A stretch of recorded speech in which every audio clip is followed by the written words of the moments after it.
All right, everybody.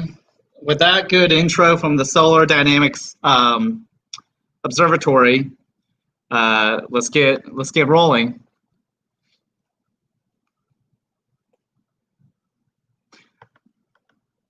All right. So today we have on as first of all, let's start out saying SG2 on space.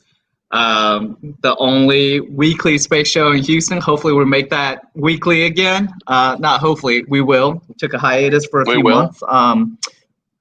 Yeah. So thank you, Action One Media, for being able to set up this technology to do this remotely. Definitely appreciate that. We also have on board Dr. Leonard Kramer, who some of you regular listeners would recognize by now. Yes, there you go.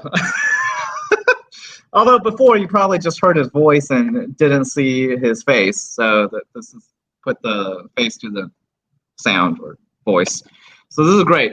All right, so without further ado, let's talk about what we're actually going to talk about today. Oh yeah, one more thing. Let me just make this clear. This show from now on is going to be every Wednesday night from 6:30 to 7 p.m. U.S. Central Time, and it's going to be live. So there may be other times that it plays, but that won't be live. So 6:30 to 7 p.m. U.S. Central every Wednesday night. So, so the main topic today is about photons, and I want to start this out by giving you a little poem because I tend to be. I like to consider myself a Renaissance man, and I found this poem. And after I say this poem, let's just dive in and have this conversation with Leonard because it's his suggested topic. Okay, so the poem is called Photons. One thing I found really interesting is that, okay, first of all, what are photons? Well, photons are basically particles of light, okay? So, and actually, you know what? I'll just read the poem instead of trying to explain things. So let's just go ahead. So, okay, this is written by a guy named Scott Madden. I'm clearly promoting his poem, even though I have no idea who he is. But he's written a few other astronomy ones, which is pretty cool. All right, so Einstein's relativity tells us that time slows at fast speeds, so much so that it stops when traveling at the speed of light. As you look up at the stars tonight, think of this. The photons that travel across the universe to your retina are created in the depth of a star and destroyed within your eye in the same instance. Which I thought was kind of cool. So basically, if you're traveling at the speed of light, which in that case you will be light, there is no concept of the passage of time. So it's also kind of philosophical. All right. But today we're actually going to be talking about a more practical perspective on using light, particularly since Leonard and I are both space travel nerds. We'll be talking about how we can actually use light as a type of propulsion for spacecrafts. So, Dr. Leonard Kramer, or I'll just call you Leonard, Yes. tell us a little bit about what exactly, how can light even be used to push anything as any kind of propulsion? How does that even work? Well, it was observed. I think Kepler observed comets, and that the comet tail would be pushed back away from the sun. Actually, most comets, when they're observed, have two tails. One of them is associated with dust that's being evolved off and picked up by the particles, the solar wind particles, and then a secondary tail that's pushed back by photon pressure. By the middle of the 19th century, once the theory of electromagnetism was figured out by Maxwell, it was pretty obvious that we should expect that the light to exhibit a momentum. So you mentioned photons. So photons are sort of the quantum mechanical manifestation of the smallest element of light. So every time we observe light, for example, on a photo emulsion or in the CCD cameras that we nowadays have, those are photons, particles of light that excite something, a chemical reaction or a event transition in the CCD, charge coupled device. But it's a fact that they exhibit a pressure, and I think we understand it pretty well physically, even from a classical point of view. That I guess most of your listeners know that light is an electromagnetic wave, and so that means that there's an electric field, and it couples to a magnetic field, and they oscillate back and forth and exchange magnetic with electric energy that propagates at the speed of light. When the electric field accelerates particles, charged particles, usually electrons, say a mirror, a piece of metal. Well, the motion of the accelerated electron in the material then interacts with the magnetic field of the same light beam to cause a sort of push in the direction of the motion of the light. So bottom line is, each photon carries a certain amount of momentum with it, and it can be exploited, and it's well observed. It's not something that's just sci-fi or fantasy or anything like that. It's a very well established fact that light will exert a pressure. A lot of people are confused about what exactly it is that the solar sail is what the medium is, and sometimes the term solar wind is conflated with the photons, with the actual light. And so can you describe briefly what solar wind is and how that's not? Yeah. Right. So solar wind is the atmosphere of the sun that's evolved off into space. So the sun is constantly evolving, mostly protons and electrons, out into the interplanetary medium, and this travels at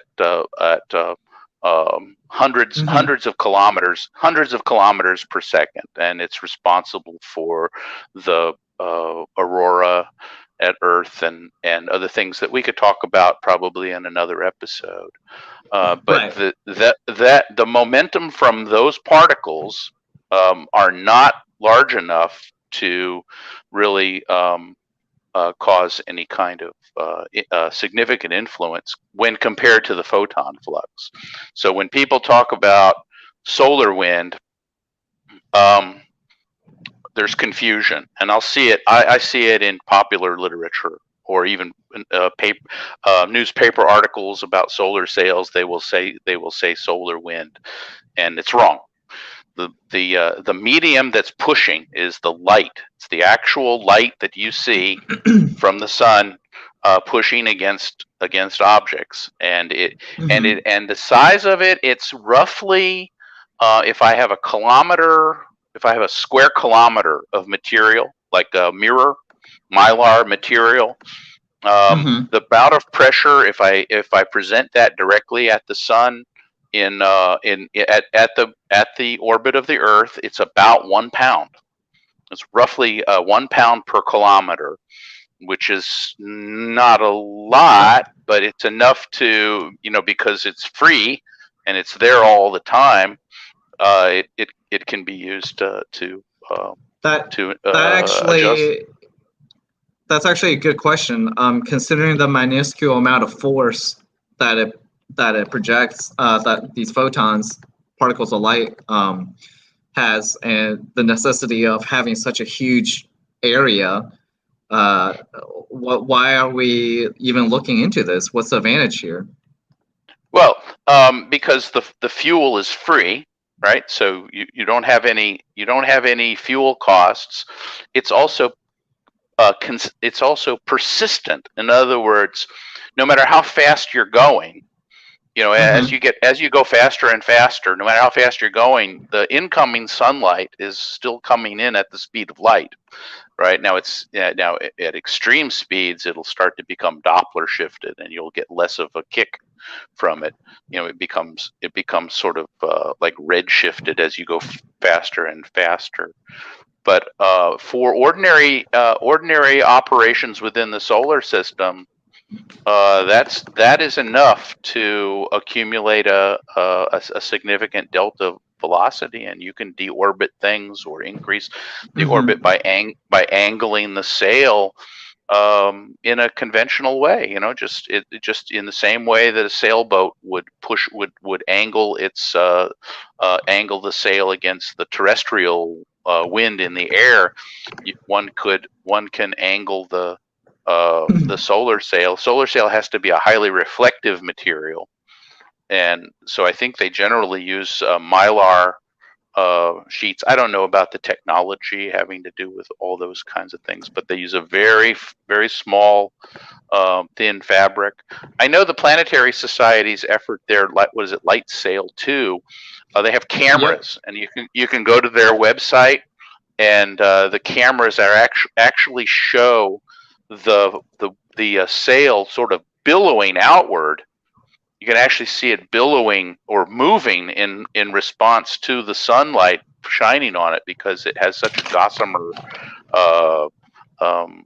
It's such a thin material. And Planetary Society. Yeah. Yeah. Go on YouTube. I think Bill Nye has a nice. He has a nice video on it. He seems to be very interested in that. I would hope so. As the executive director of the Planetary Society, and it's one of their major projects, I would certainly hope Bill Nye is interested.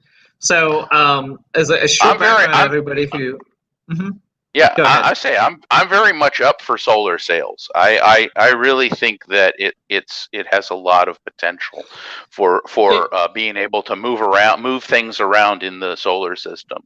It takes time, but because it's free, you just need to develop the technology for deploying these very thin materials and holding them out in the sun and orienting them and that sort of thing. So I think it's a very it's a very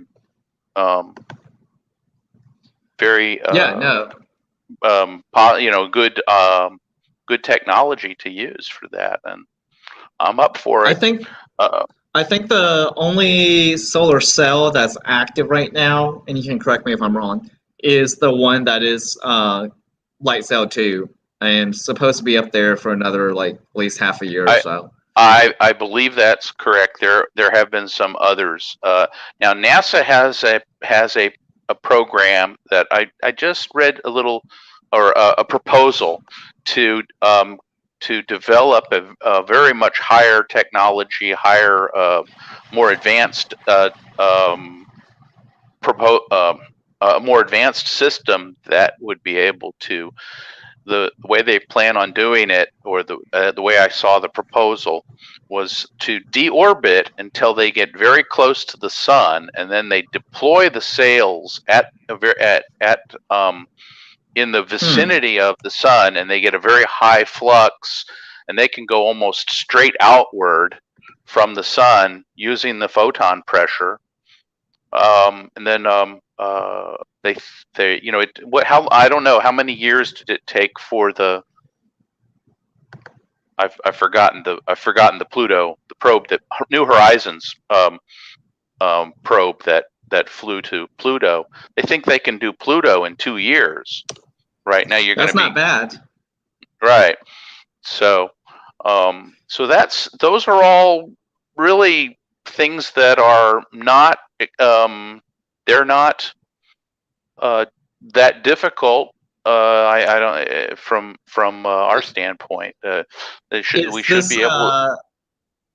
I'm just curious, but is this the same thing as a NEA Scout, or is this a different spacecraft mission? I have to tell you, I've forgotten the name of it. But it's an elaborate array of triangular shaped sails that are and then actually you can once you get to a point where the sails aren't useful anymore, if you're too far from the sun, then you can eject them with springs or something to give you or some thrust to give you some more acceleration. But it's an interesting proposal. It looks very feasible. I actually think probably it will pan out at some point. Now there's some more exotic kinds of proposals for using a solar sail, but not using sunlight, but rather using lasers or even microwaves is one thing I read. What is the advantage of these over just using our sun? Like in this case, you would have to shoot. I mean, like, yeah, you would have to aim the laser at this. The laser can be collimated, can be made in a very narrow beam, and so once you get too far away from the sun, then the solar pressure. This is a proposal to do interstellar travel to the interstellar medium. See, right? So you could use a laser, a high intensity laser, and if you could maintain that on station, directed at the spacecraft for years, and it would continue to accelerate up to some significant percentage of the speed of light, and could travel to other star systems. So one of the cool things that I just found was the NASA is doing is called for interstellar travel is called Starlight Program, and it's also known as DEEP-IN, which stands for Directed Energy Propulsion for Interstellar Exploration, and DEIS, Directed Energy Interstellar Studies. And this is a program where you're going to use directed energy to push small spacecrafts to relativistic speeds, hopefully enabling our first interstellar mission. So, which is fairly exciting. I they're going. I do think that there's some significant technology breakthroughs that are going to be required for that. Another interesting thing that you have to consider is that if you're going to send something to another star system, when it arrives, it's going to be traveling at some large fraction of the speed of light, and it will have stored basically it will have all of the kinetic energy that had been delivered to it over the entire duration of the mission, which could be 20, 30 or 40 years. And so it's going to enter that stellar system with a huge amount of energy. So maybe you could have a tiny little probe that's the size of, I don't know, a soup can, and it will have as much energy as a hydrogen bomb when it arrives. So hello, we're going to arrive there. So that's a how are you going to decelerate? Yeah, exactly. How are you going to decelerate? So you have to. So one idea would be to not use that, but use the solar the solar flux, the photons from the sun, but they become too dim. Once you get too far away, they're no different from seeing a star. Right, and then you could turn the array around. You could turn the sail around, and then decelerate using the photons from the star that you're approaching. So, yeah. That sounds quite complicated, especially since our nearest star system is what, like the Proxima Centauri, right? And that's still like 3 or 4 light years away. Yeah, So yeah. So, and we probably can't quite get to light speed, but we can, there's no reason that we couldn't approach, 20-30% of the speed of light. which is So, pretty and then, ridiculous because I mean, right. right now our fastest spacecraft approaches what, like maybe 0.1%. That's my guess, by the way. Don't, but something very Yeah, minuscule. that's probably something under 0.1% of the speed of light. Yeah. And So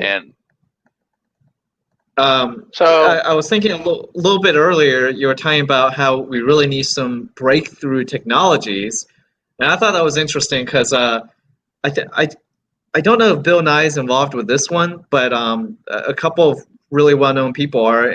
Have you heard of the Breakthrough Initiative? no. It's essentially it's a they're a nonprofit.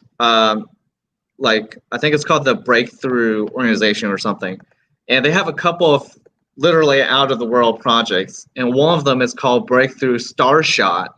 And they're funded by this rich I think he's Russian, either Russian or Ukrainian. But anyways, so they got $100 million.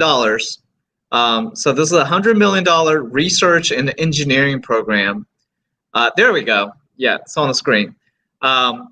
So it's supposed to demonstrate proof of concept for new technology, and they plan to fly to Alpha Centauri within a generation. And they say it could reach up to 20% of the speed of light with their little tiny nanocraft. That's what they're calling it.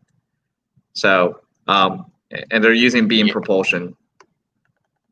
Yeah, well, that sounds like the someone working on the proposal that I just described.